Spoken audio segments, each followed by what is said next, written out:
Assalamu alaikum students. Today we will be starting the chapter number 20 of kinesiology, that is about derived position. Previously मैंने इस chapter को cover किया है. इसकी हर position की जो है वो इंडिविजुअल वीडियोस मैंने अपने चैनल पे अपलोड की हैं.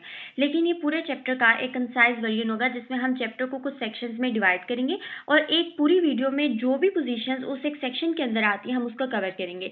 आज हम जो है वो डिराइव पोजीशंस की डेफिनेशन, उसका पर्पस डिस्कस करेंगे. इसके अलावा वो पोजीशंस डिस्कस करेंगे जो कि स्टैंडिंग से डिराइव होती हैं bye the alteration of the positions of arms. ठीक है, सबसे पहले अगर हम बात करें basic definition of derive positions की, तो हमें पता है कि हमारे पास क्या होती हैं, 5 मेजर फंडामेंटल पोजीशंस होती हैं. ठीक है, जिसमें सिटिंग, स्टैंडिंग, नीलिंग, हैंगिंग और लाइंग पोजीशंस आती है. समटाइम्स ये जो फंडामेंटल पोजीशंस होती हैं ये इनफ नहीं होती, ये हमें तमाम के तमाम पर्पस जो है वो नहीं, जो हमारे गोल हैं एक्सरसाइज के उसको अचीव करने में हेल्प नहीं करती. और simply this sometimes these position are not just comfortable for the patient, patient के लिए कंफर्टेबल नहीं होती है. ठीक है, तो हम क्या करते हैं, इन पोजीशंस को मॉडिफाई करते हैं बाय चेंजिंग और altering the position of arms, legs और ट्रंक, और रिजल्टेंट यानी जो हमारे पास नई पोजीशंस बनती हैं उनको हम कहते हैं these are called as derived positions. ठीक है, अगर हम बात करें पर्पस ऑफ डिराइव्ड पोजीशंस की, तो बेसिकली ये डिपेंड करता है क्या चीज मैं अपनी एक्सरसाइज से अचीव करना चाह रही हूँ और simply what is the goal of my exercise. ठीक है, फॉर एग्जांपल हमें पता है कि हमारे पास एक बेस ऑफ सपोर्ट होती है. जितनी ज्यादा बेस ऑफ सपोर्ट होती है उतनी ही ज्यादा स्टेबिलिटी होती है. इसी तरह जितनी कम बेस ऑफ सपोर्ट होती है उतनी ही कम स्टेबिलिटी होती है. तो अगर मैंने बेस ऑफ सपोर्ट को कम या ज्यादा करना है तो इसको मैं यूज कर सकती हूँ बैलेंस ट्रेनिंग के अंदर. ठीक है, इसी तरह नंबर 2 के ऊपर होता है हमारे पास सेंटर ऑफ ग्रेविटी को रेज या लोअर करना. हमें पता है नॉर्मली सेंटर ऑफ ग्रेविटी कहाँ पर मौजूद होता है, सेकंड सैक्रल वर्टिब्रा के ऊपर मौजूद होता है. ठीक है, समटाइम्स हमें इस सेंटर ऑफ ग्रेविटी के पोजीशंस को भी चेंज करना पड़ता है. ठीक है, इसके अलावा टू इंश्योर मैक्सिमम लोकल और जनरल रिलैक्सेशन. अच्छा, ये वाली बात तो ऑलरेडी हम लोगों ने डिस्कस की हुई है जब हम लोगों ने रिलैक्सेशन वाला चैप्टर पढ़ा था. उसके अंदर हम लोगों ने सुपाइन और डिफरेंट पोजीशंस की ऑल्टरेशन देखी थी या मॉडिफिकेशन देखी थी कि इस तरह हम लोग जो है वो उनको यूज करते हैं ताकि हम अपने रिलैक्सेशन के गोल्स को अचीव कर सकें. ठीक है, बॉडी की पोजीशन को ऑल्टर करना इन रिलेशन टू ग्रेविटी. ठीक है, उसके बाद टू प्रोवाइड कंट्रोल और fixation of a particular body part so that the movement may be specific to that area. ये वाला पॉइंट जो है वो नेक्स्ट वाले के साथ रिलेट कर रहा है जिसमें वो कहते हैं टू इंक्रीज और decrease the muscular effort required to maintain the position. अब इसका मतलब क्या है, हमें पता है जब भी एक मसल वीक होता है तो जो स्ट्रॉन्गर मसल होता है वो क्या करता है, इस वीक मसल की एक्टिविटी को क्या करता है, परफॉर्म करने की कोशिश करता है, कंपनसेट करता है फॉर द वीकनेस. इसको हम कंपनसेटरी मूवमेंट भी कहते हैं, ये सब्स्टिट्यूशन मूवमेंट पैटर्न्स भी कहते हैं. ठीक है, अब फॉर एग्जाम्पल मैं करवा रही हूँ स्ट्रेंथ ट्रेनिंग करवा रही हूँ और मैं कोई ऐसे एक्सरसाइज करा रही हूँ जिसका मकसद ये है कि जो वीक मसल है यही सारी एफर्ट परफॉर्म करे. उसके लिए मैं क्या करूंगी, ऐसी पोजीशंस को यूज करूंगी कि ये जो स्ट्रॉन्ग मसल है इसको क्या किया जा सके, फिक्सेट किया जा सके और तमाम की तमाम एफर्ट मेरा जो है वो क्या करे, वीक मसल ही परफॉर्म करे, या जो भी एक्सरसाइज का इफेक्ट है वो सिर्फ वीक मसल के ऊपर ही आए. ठीक है, नेक्स्ट पे हम क्या कर सकते हैं, लेवरेज को इंक्रीज या डिक्रीज कर सकते हैं. लेवरेज की आपने यहाँ पर मुराद ये रखनी है कि इसका मतलब है मसल के ऊपर लगने वाली एफर्ट या मसल को कितनी एफर्ट पुट करनी पड़ी है in order to overcome some resistance and in order to produce some movement. ठीक है, उसके बाद है to provide convenient position from which a particular exercise to be perform. हमने जब भी हम लोगों ने प्रिंसिपल पढ़े थे और हम लोगों ने कहा था कि कोई भी एक्सरसाइज जब स्टार्ट करते हैं तो हमारे पास फर्स्ट प्रिंसिपल क्या होता है, to have the patient in the most comfortable and convenient position. For example अगर मैं बात कर रही हूँ सुपाइन लाइन की और सुपाइन लाइन के अंदर मेरा जो पेशेंट है उसकी बैक पेन जो है वो क्या हो रही है, इंक्रीज हो रही है. तो इस केस के अंदर मैं क्या करूंगी, मैं सुपाइन लाइन की पोजीशन जो है वो यूज करूंगी जो कि डिराइव्ड है, जैसे कि हम क्रूक लाइन यूज कर सकते हैं या हाफ लाइन पोजीशन यूज कर सकते हैं. ये हम आगे पढ़ेंगे कि हम किसको किसके लिए यूज करते हैं. ठीक है, तो ये तो हम लोगों ने सारे पर्पस और गोल्स सारे देख लिए. अब हम देखते हैं कि कौन कौन सी ऐसी पोजीशंस होती हैं जो स्टैंडिंग से डिराइव होती हैं और उसके अंदर भी आज हम डिस्कस करेंगे positions derive from standing by the alteration of the positions of arms. और फर्स्ट पोजीशन जो हम इस सेक्शन में पढ़ते हैं that is called as wing standing position. Wing standing position के अंदर क्या होता है कि जो भी पर्सन जो स्टैंडिंग पोजीशन में होता है उसका जो हैंड है वो कहाँ पर प्लेस होता है, ऑन टू द इलिया, या आप सिंपली उसको कह सकते हैं इलियक क्रस्ट के ऊपर उसका हैंड प्लेसमेंट होती है. ठीक है, अगर हम इसके अंदर देखें कि कौन कौन सी मूवमेंट हो रही है तो हम शोल्डर से स्टार्ट करें तो शोल्डर कहाँ पर है, बॉडी से दूर है, यानी शोल्डर्स क्या है इस केस के अंदर, एबडक्टेड है. ठीक है, इसके अलावा जो हमारे पास एल्बोज है आप देख सकते हैं कि एल्बोज के ऊपर फ्लेक्शन हो रही है. फोर आर्म हमारे पास क्या है, सिंपली क्योंकि फोर आर्म जो है वो पोजीशन को मेंटेन करने में हेल्प कर रही है तो फोर आर्म जो है वो इसके अंदर क्या है, प्रोनेटेड है.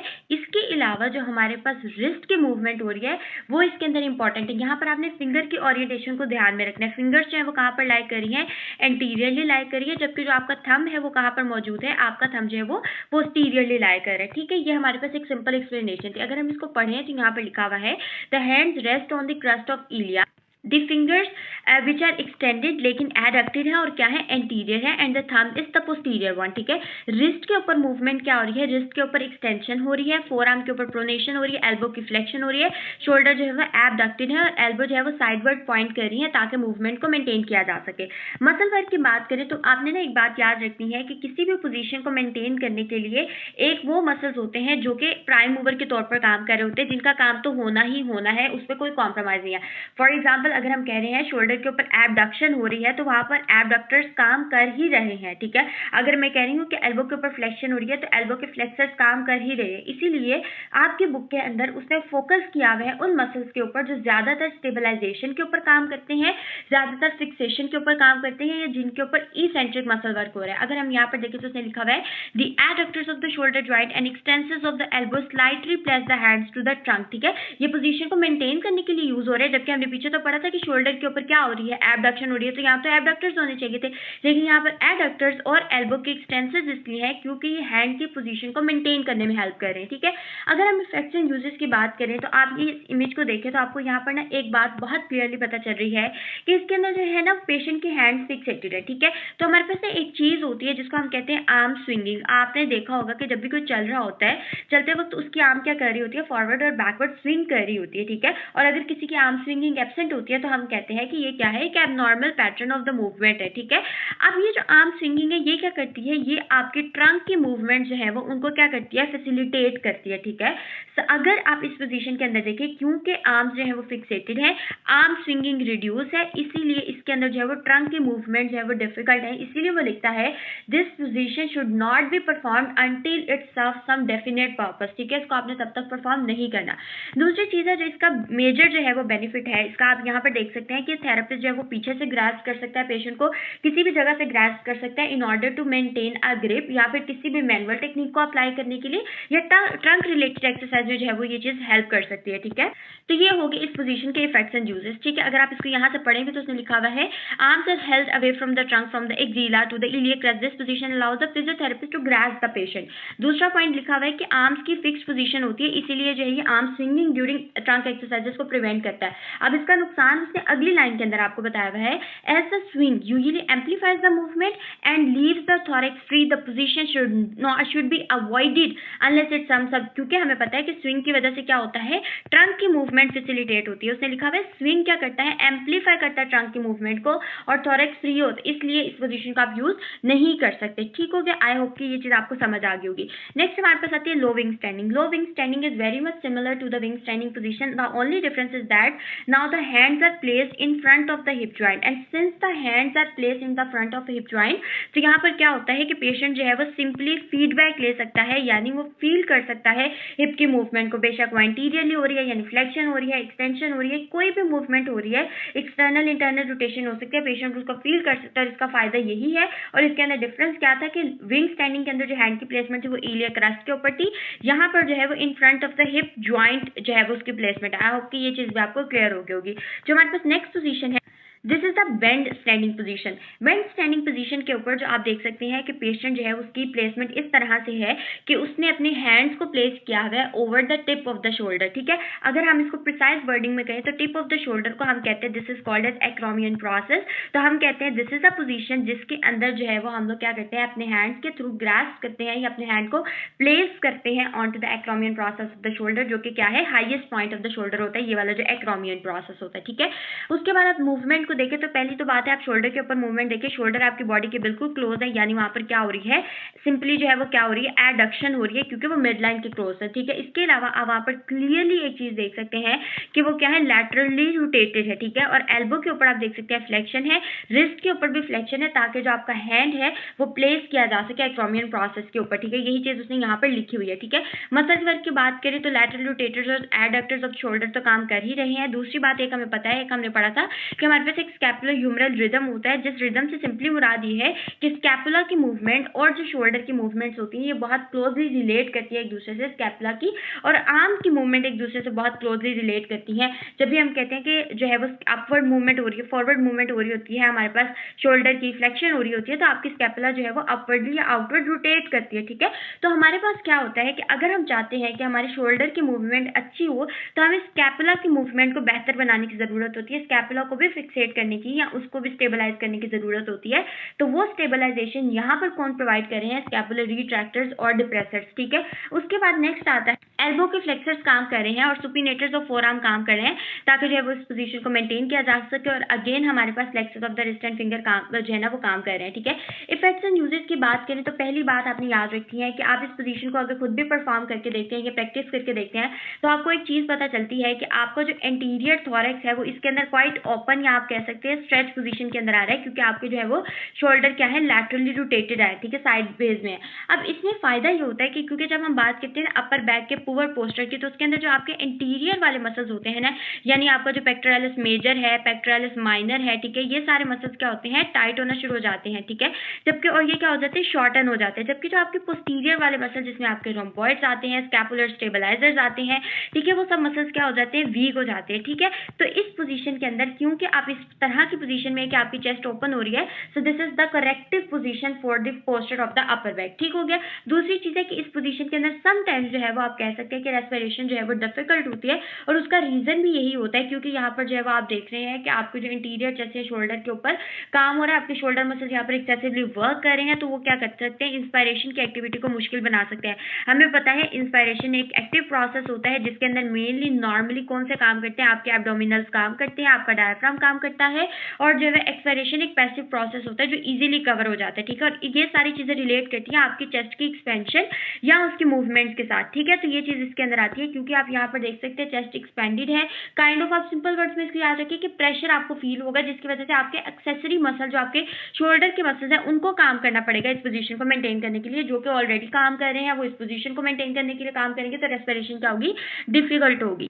अगर हम देखें उसने यहाँ पर जो ये चीज़ उसने यहाँ पर मेंशन की है, this position is corrective for the posture of upper back and the thorax is expanded, it may therefore be held during some trunk exercises, हम इसको यूज़ कर सकते हैं। Full flexion of the elbow क्या करती है रिड्यूस, ये वाली बात इसके अंदर जो है ना वो काफ़ी ज़्यादा इंपॉर्टेंट है, ठीक है। अब इस बात के अंदर इंपॉर्टेंट ये है जो मैं आपको बताती हूँ वो ये है कि आमतौर पर लेवरेज मैंने आपको कहा था ना आप लोगों ने याद रखना है मसल की एफर्ट परफॉर्म करना है, क्योंकि इसके अंदर एल्बो की फ्लेक्शन होती है, ठीक है। तो आपकी जो एफर्ट आर्म है वो इसके अंदर क्या हो जाती है रिड्यूस हो जाती है। इसकी वजह से हम कहते हैं कि जो आपका एब्डक्टर मसल है उसके ऊपर जो है वो क्या आ रहा है बहुत ज़्यादा लेवरेज है, उसको बहुत ज़्यादा काम नहीं करना पड़ा, ठीक है। वो इसीलिए जो हम कहते हैं कि ये पोजीशंस उन लोगों के लिए बहुत अच्छी है जिनके एब्डक्टर मसल वीक है। लेवरेज का कॉन्सेप्ट यहाँ पर मैं आपको मसल के लिहाज से बता रही हूँ, ठीक है। आपने सिंपलेस्ट एक्सप्लेनेशन जो मैं आपको यहाँ पर दे सकती हूँ ना याद करने के लिए वो यही है कि आपने जो है वो याद करना है कि लेवरेज जो है वो क्या होती है मसल की एफर्ट होती है, क्योंकि यहाँ पर एल्बो की फुल फ्लेक्शन हो रही है, वो क्या करती है एब्डक्टर के ऊपर लेवरेज को रिड्यूस करती है। इसलिए अगर किसी के एब्डक्टर्स वीक हैं तो हम लोग जो है उनको ये एक्सरसाइज परफॉर्म कराने के लिए यूज कर सकते हैं। As it is written full flexion of the elbow reduces the leverage of the abductor muscle of the shoulder too and making it suitable position from which abduction movement can be performed when these muscles are weak, ठीक हो गया। उसके बाद next हमारे पास आती है reach standing position. Reach standing position के अंदर आप देख सकते हैं कि पेशेंट के जो हैंड्स हैं वो या पर्सन के जो हैंड्स हैं वो क्या है इन फ्रंट ऑफ हिम है, या फिर आप कह सकते हैं कि एंटी ग्रेविटी पोजीशन के अंदर जो है वो प्लेस किए गए हैं। आप पोजीशन देखें तो ग्राउंड से क्या है आपके हैंड्स जो है वो पैरेलल आते हैं, आपके आर्म्स पैरेलल आते हैं टू बी वेरी प्रिसाइज, और जो आपकी बॉडी की उसकी अलाइनमेंट है दैट इज ऑफ 90 डिग्री, ठीक है। इस पोजीशन के अंदर आप थोड़ा सा और गौर करें तो आपको शोल्डर की मूवमेंट क्या मिल रही है, शोल्डर के ऊपर फॉरवर्ड फ्लेक्शन हो रही है जो कि इस वक्त 90 डिग्री की फ्लेक्शन हो रही है, और शोल्डर की 90 डिग्री की फ्लेक्शन हो रही है, और आप देख सकते हैं कि इस पोस्चर को एंटी ग्रेविटी मेंटेन किया गया है, ग्रेविटी के अगेंस्ट मेंटेन किया गया है। तो आपके यहाँ पर जो शोल्डर के फ्लेक्सर्स हैं they needs to work very strongly in order to maintain that position, and if someone's shoulder flexors are weak they should not perform this position. And other thing is that कि क्योंकि इसके अंदर आप देख सकते हैं वही बात जो मैंने ऊपर आपको इतनी एक्सप्लेन की थी इस रेस्पिरेशन के लिहाज से, वो आप इसके अंदर ज़्यादा जो है वो बेहतर इसके अंदर अप्लाई होता है। बेंड स्टैंडिंग में इतना अप्लाई नहीं होता, लेकिन वो ज़्यादा बेहतर इसलिए अप्लाई होता है क्योंकि आपके हैंड्स आपके फ्रंट के ऊपर होते हैं, तो इसलिए इसलिए ये रेस्पिरेशन को अफेक्ट करता है। वो किस तरह करता है वो हम आगे पढ़ के समझेंगे, ठीक है। आप यहाँ पर देख सकते हैं कि शोल्डर फ्लेक्स है, एल्बो एक्सटेंडेड है ताकि आपके जो आर्म्स हैं उनको पैरेलल रखा जा सके। शोल्डर जो है वो शोल्डर विड्थ पार्ट है आपके आर्म्स और आपकी बॉडी के राइट एंगल के ऊपर है। मसल वर्क के शोल्डर के फ्लेक्सर स्ट्रांगली वर्क कर रहे हैं अगेंस्ट द ग्रेविटी पोजीशन को मेंटेन करने के लिए। दूसरी बात आपने यहाँ पर एक और चीज याद रखी है, ये पॉइंट इफेक्ट एंड यूजेस में भी उसने लिखा हुआ है कि चूंकि आपकी जो है वो आर्म्स आगे की तरफ है, आपकी बॉडी का वेट जो है वो क्या है एंटीरियरली शिफ्ट हो रहा है। सिंपल वर्ड्स में आप समझिए कि आपको जो सेंटर ऑफ ग्रेविटी है वो भी एंटीरियरली शिफ्ट हो रहा है। Centre of gravity anteriorly shift होगा तो क्या होगा, रिस्क होगा एंटीरियर फॉल का। इस एंटीरियर फॉल के रिस्क को कम करने के लिए आपके ट्रांसवर्स बैक मसल्स को काम करना पड़ा। एक तो बात ये है। दूसरी बात इसके अंदर एक्सेसिवली क्या हो रही है, लंबर की एक्सटेंशन हो रही है, यानी आपकी जो लंबर स्पाइन है वो क्या है इस वक्त जो है वो एक्सेसिवली एक्सटेंशन के अंदर है ताकि इस पोजीशन को मेंटेन किया जा सके, ठीक है, फॉल ना हो। ये चीज उसने यहाँ पर लिखी हुई है। तो transverse back muscle needs to work more strongly ताकि जो स्कैपुला की मूवमेंट को फॉरवर्ड होने से प्रिवेंट किया जा सके। दूसरी चीज है जो हमारे पास एक्सटेंशंस ऑफ द एल्बो, वो सारे मसल्स वो काम करें ताकि उसमें आर्म्स की या जो है ना वो एल्बोस की पोजीशन को भी मेंटेन किया जा सके। इफेक्ट्स एंड यूजेस वाले सेक्शन में उसने बताया है in the upright position the forward sitting of the forward raising of the arm brings the centre of the gravity body forward, जिसकी वजह से क्या होता है कि ओवर कंपनसेशन होती है by the help of the extension of the lumbar spine, ठीक है। दूसरी चीज आती है control of the position by the scapula by the retractors और डिप्रेसर्स, जो है वो हमारे लिए एसेंशियल होते हैं। ये हमने ऊपर पढ़ा था कि क्यों होते हैं। पोजीशन जो है वो हम आर्म और ट्रंक एक्सरसाइजेस के जो है वो यूज करते हैं स्पेशली। अच्छा, एक और बात आपने देखी होगी कि जब भी कोई बंदा जो है वो रोप के ऊपर वॉक कर रहा होता है, साइडवेज वॉक कर रहा होता है, वो अपने हाथ को अपने आगे जो है वो लेकर आता है, ठीक है। उसका रीजन भी यही होता है कि ये पोजीशन कहीं ना कहीं जो है वो बैलेंस को हेल्प करती है, लेकिन वॉकिंग साइडवेज में हेल्प करती है। और ट्रंक रिलेटेड जो भी एक्सरसाइजेज होती है वो यहाँ पर किस तरह से परफॉर्म की जाती है, सैजिटल प्लेन के अंदर। सैजिटल प्लेन के अंदर जो भी एक्सरसाइजेज परफॉर्म की जाती है वो इसके अंदर इफेक्टिव होती है। Sagittal plane, frontal plane, axis, ये क्या होती है, ये चीजें हमें ऑलरेडी पता है, इसकी डिटेल में हम नहीं जाएंगे। तो ट्रंक की जो भी एक्सरसाइजेज हमारे पास सैजिटल प्लेन के अंदर होती है वो इसके अंदर जो है वो परफॉर्म की जा सकती हैं। एंड अदर थिंग उसने यहाँ पे किया है कि हैंड जो है ना उसके अंदर कुछ भी वो सिंपली ग्रास्प कर सकते हैं, किसी भी ऑपरेटर्स के साथ उसको ग्रास्प कर सकते हैं, जिसकी वजह से जो है ना वो शोल्डर के फ्लेक्सर्स, बाजू का ऐसा होता है कि अगर आपने कोई हैवी चीज ग्रास्प किया तो ना शोल्डर के फ्लेक्सर्स को ज्यादा काम करना पड़ेगा। नहीं तो अगर आपने अपने हैंड्स में कोई स्टिक जो है वो ग्रास्प की हुई है तो वो आपको सपोर्ट भी प्रोवाइड कर सकती है, क्योंकि आपके दोनों हाथ उसके ऊपर प्लेस है, ठीक है। तो वो कहीं ना कहीं सपोर्ट को फैसिलिटेट करेगी। दूसरी चीज आपने यहाँ पर ये भी याद रखनी है कि क्योंकि आप जो है इस पोजीशन को इस तरह से मॉडिफाई कर सकते हैं कि आपका जो एक हैंड है वो सिर्फ फिक्स जो है ना किसी चीज को ग्रास्प करे और दूसरा हैंड आपका क्या हो, फ्री हो, ठीक है। तो इस पोजीशन का फायदा क्या था कि ये वॉकिंग साइडवेज में जो है वो क्या कर रही थी, आपको हेल्प कर रही थी। सेंटर ऑफ ग्रेविटी और लंबर स्पाइन की over compensation is one of the most important point that you need to remember in this position, and this position should not be practice by the patients who have weak shoulder flexors, and you know the reason why, because इसके अंदर body जो है वो आपकी किस तरह से help है against the anti gravity position. Next हमारे पास आती है yard standing position. In the yard standing position you can clearly see के जो आपके हैंड्स है वो हमारे पास क्या है, हॉरिजॉन्टली एबडक्टेड है, साइड के ऊपर प्लेस है। स्टिल आपके जो हैंड्स है वो फ्लोर से या जो आपके आर्म्स है वो फ्लोर से पैरेलल है, जबकि आपकी बॉडी के साथ उसका जो एंगल है that is kind of a horizontal आप कह सकते हैं। और इसके अंदर आप सिंपली कह सकते हैं कि क्या हो रही है, हॉरिजॉन्टल एबडक्शन हो रही है, ठीक है। अब इस पोजीशन को देखिए, हमारे पास क्या है, arms are straight and elevated sideways to the horizontal position. अच्छा, पहले वाली के अंदर हम कह रहे थे ना कि आपका 90 डिग्री का एंगल बन रहा था, ठीक है। तो वो दूसरी ओरिएंटेशन में बन रहा था, इसका 90 डिग्री का एंगल आप क्लियरली देख सकते हैं कि it's kind of a different. लेकिन आपने यहाँ पर मेजर जो बात याद रखनी है ना वो ये है कि एंगल जो है वो 90 डिग्री का बन रहा है, लेकिन आपकी आर्म्स की पोजीशन क्या है, हॉरिजॉन्टल है, ठीक है। और आपकी जो ट्रंक है उसकी क्या पोजीशन है, वो हमारे पास वर्टिकल है, जिसकी वजह से इनके दरमियान जो है वो 90 डिग्री का एंगल बन रहा है, ठीक है। ये पोजीशन आपने याद रखनी है। मसल वर्क क्या कहते हैं, हमारे पास स्ट्रांगली शोल्डर के एबडक्टर्स वर्क कर रहे हैं, lateral rotators of the scapula work कर रहे हैं, extensors of the elbow work कर रहे हैं, क्योंकि मूवमेंट जो है वो हमारे पास वही हो रही है। एबडक्टर्स अगेन स्ट्रांगली वर्क कर रहे हैं ताकि आपकी बॉडी की जो है ना वो आर्म्स की पोजीशन को मेंटेन किया जा सके, एंटी ग्रेविटी और उनको गिरने से रोका जा सके। बाकी हमें ये सारी चीजें पता है। लैटरल रोटेटर्स आपके काम करेंगे, स्कैपुला के डिप्रेसर्स काम करेंगे, एल्बो के जो है वो हमारे पास जो है एक्सटेंसर्स काम करेंगे क्योंकि एल्बो के ऊपर एक्सटेंशन हो रही है, एंड सो ऑन, ठीक है। तो ये हमें पता है, ठीक है। अच्छा, इसके अंदर एक और बात आपने याद रखी है, सिंस आपकी जो आर्म्स है वो क्या है, साइडवेज के ऊपर है, तो बाज़ औक़ात इस कंडीशन के अंदर जिनके मसल्स स्कैपुला के वीक होते हैं वो क्या करते हैं, अपने शोल्डर को स्ट्रक करते हैं। अब सिंस वो क्या करेंगे, अपने शोल्डर को स्ट्रक करने की कोशिश करेंगे, तो देयर इज एन टेंडेंसी क्या होगा कि वो अपने शोल्डर को ऊपर एलिवेट करेंगे, तो ये एक अच्छी चीज इसमें नहीं है। तो इसलिए हमारे पास जो स्कैपुलर डिप्रेसर्स और स्कैपुला के जो मसल्स है काम करेंगे, there is a tendency to elevate the shoulder girdle is controlled by the scapular depressors, ठीक हो गया। ये चीज इंपॉर्टेंट है। मसल वर्क अब हमारे पास इसके अंदर क्या है, ये क्या करता है, मैकेनिकल डिसएडवांटेज की पोजीशन होती है एबडक्टर्स के लिए, ठीक है। एबडक्टर्स ऑफ द शोल्डर क्या कहते हैं, मैकेनिकल डिसएडवांटेज पे इसके ऊपर काम कर रहे होते हैं ताकि जो है वो हमारे पास क्या हो, क्योंकि वेट आर्म की जो एफर्ट है वो यहाँ पर जो है वो लेवर आर्म को या वेट आर्म जो है वो एफर्ट आर्म को एक्सीड कर रही है, यानी मसल इतनी कैपेबल नहीं है और जो है वो उसके ऊपर एक्सेसिव फोर्स आ रही है। ये सिंपल इसके एक्सप्लेनेशन आपने याद रखनी है। ये पोजीशन अपर बैक के पोस्चर के लिए जो है वो करेक्टिव है, ये बॉडी बैलेंस को फैसिलिटेट करती है क्योंकि आपकी बॉडी की जो आर्म्स है वो साइड्स के ऊपर प्लेस होती हैं, that increases kind of a support आप कह सकते हैं, बैलेंस को फैसिलिटेट करती है। और आपने ये भी नोट किया होगा कि इस तरह साइड के ऊपर आर्म्स को प्लेस करके रोप वॉकिंग भी की जा सकती है, किसी भी तरह जो है वो वॉकिंग में फैसिलिटेशन होती है, ठीक है।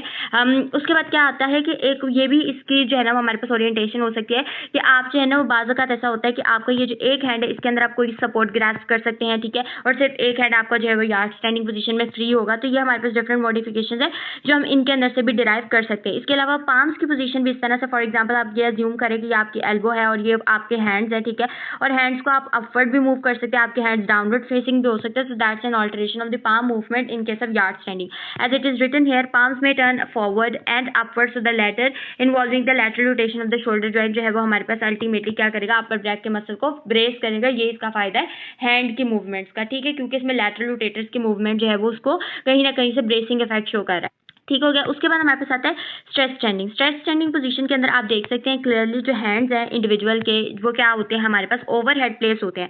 अब यहाँ पर आपने गौर करना है, ठीक है। अब यहाँ पर जो आपके हैंड्स है ये हमारे पास ग्राउंड है, ग्राउंड और हैंड्स का जो एंगल है आप सिंपली समझ लें, ये हमारे पास 90 डिग्री का एंगल है। अब देखिए 90 डिग्री का एंगल का मतलब ऑब्वियस 90 डिग्री का एंगल नहीं है, जस्ट टू एक्सप्लेन दैट, ठीक है। उसके बाद हमारे पास पहले जो है वो पैरेलल थे, अब पैरेलल नहीं है, ठीक है। अब आपकी जो आर्म्स है वो वर्टिकल ओरिएंटेशन में, अब आपके आर्म्स जो है वो आपकी बॉडी के साथ इन लाइन है, ठीक है। ये चीज़ इंपॉर्टेंट है। ये वाली जो पोजीशन है इसके अंदर क्या होता है, जो फायदा ये है कि आप क्लियरली देख सकते हैं कि इस पोजीशन के अंदर आपकी जो अपर बैक है उसके ऊपर एक स्ट्रेच की फीलिंग आती है, बल्कि आपकी पूरी बैक के अंदर एक स्ट्रेच की फीलिंग आती है। तो हम कहते हैं कि this position can be used, और ये पोजीशन जो है वो हम यूज करते हैं करेक्ट, कहीं ना कहीं अपर बैक के पोस्चर के लिए कहीं ना कहीं करेक्टिव भी होती है। नुकसान इस पोजीशन के बहुत ज्यादा है। पहला नुकसान ये है कि मसल को जो है वो बहुत ज्यादा एफर्ट परफॉर्म करनी पड़ी है। दूसरा नुकसान इसके अंदर ये है कि इसके अंदर जो है ना वो इंडिविजुअल जो होते हैं जिनको हमारे पास कार्डिक रिलेटेड इशू होते हैं उनको अपने हैंड्स ओवरहेड प्लेस कर रहे हैं, तो यहाँ पर क्या होगा, जो आर्टेरियल सप्लाई है ना वो यहाँ पर क्या हो जाएगी, इम्पीड हो जाएगी। तो जिनकी सर्कुलेशन पुअर है उनके लिए भी ये पोजीशन क्या है, बिल्कुल भी अच्छी नहीं है।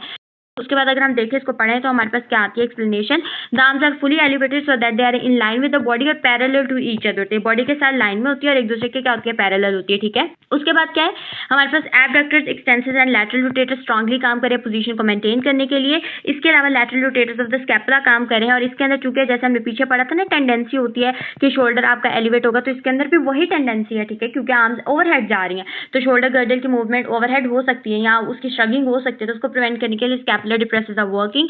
मसल वर्क इसके अंदर स्ट्रांग होता है, ठीक है। और इसके अंदर क्या होता है, आमतौर पे हमारे पास लेटिसिमस डोर्स है, पैक मेजर और माइनर के अंदर टेंशन ज्यादा होती है। लेटिसिमस डोर्स है बैक का मसल है जो कि क्या है कि एक्सटेंसिव है, पैक मेजर और पैक माइनर जो है वो हमारे पास एंटीरियर चेस्ट मसल्स होते हैं, ठीक है। इसके अलावा जो है ना क्या होता है कि आप चूंकि हमारे पास ये जो पेक्टोरलिस मेजर और माइनर ये चेस्ट के मसल है इनके अंदर टेंशन इंक्रीज हो रही है, ठीक है। ये क्या करते हैं, आर्म फॉर्मेट एक्सपेंड द थॉरम्स और रेस्पिरेशन, इसके अंदर कौन सी चीज जो है वो डिफिकल्ट होती है, एक्सपायरेशन जो है वो इसके अंदर डिफिकल्ट होती है, ठीक है। फ्रीली एक्सपायरेशन नहीं होती। इन अपराइट पोजीशन और आर्टेरियल सर्कुलेशन भी इसमें इंपीड होती है।